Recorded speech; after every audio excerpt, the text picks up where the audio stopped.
Welcome to the Macro Plastics 1210 Eurobin.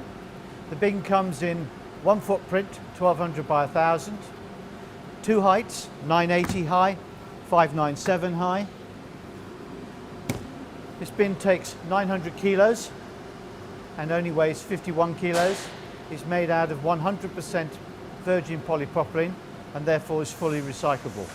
Has the normal dust cover, not a top loading cover. Fold down mechanism is on starting with the 1200 side.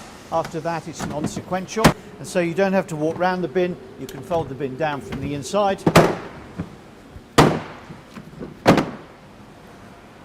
then the dust cover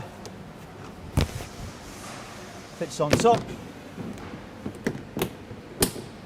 The locking mechanism on here means that even the top cover doesn't blow away in the wind. To erect the bin, it's quite simple.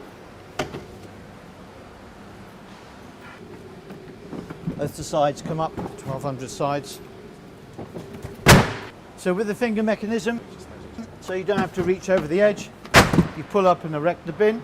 The dust cover fits on top, like so. That's the 1210 Eurobin 980.